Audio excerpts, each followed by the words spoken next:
இது இனிதுங்க. இன்றைக்கி எங்கள் வீட்டு சமையல் தாங்க. ரொம்ப சிம்பிளான சமையல் தாங்க. நல்லா சூடாக சாதம் வடித்து வச்சுருக்கேன். அப்புறம் வந்து இன்றைக்கி முள்ளங்கிங்க. நல்லா ஃப்ரெஷ்ஷான முள்ளங்கி இலையோடு இப்போ கிடச்சிதுங்க. பனி நாளுக்கும் நல்லா ஃப்ரெஷ்ஷாகவே இருக்குதுங்க. நாட்டுக்காயெல்லாம் இந்த டைம் தாங்க பொங்கல் வரைக்கும் நல்லா கிடைக்கும். அதனால் இன்றைக்கி முள்ளங்கி வாங்கி நல்லா ஃப்ரெஷ்ஷாக முள்ளங்கி சாம்பாருங்க.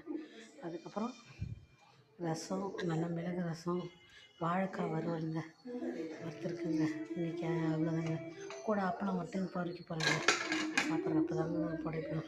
பொறிச்சு வச்சு டப்பாவில் பேப்பரில் அப்படி பிடிக்காதுங்க. அதனால தாங்க. அவ்வளோதாங்க. இன்றைக்கி வாழைக்காய் வறுவல், முள்ளங்கி சாம்பார், ரசம், சாதம், தயிர் இதுதாங்க இன்றைக்கி எங்கள் வீட்டில் சொன்னாங்க. உங்கள் வீட்டில் இன்றைக்கி முக்கால்வாசி எல்லா இடத்துலையும் வச்சு தாங்க அதிகமாக. ஏன்னா இன்றைக்கி அம்மா இல்லைங்களா. அவ்வளோதாங்க இன்றைக்கி எங்கள் வீட்டு சமையலுங்க.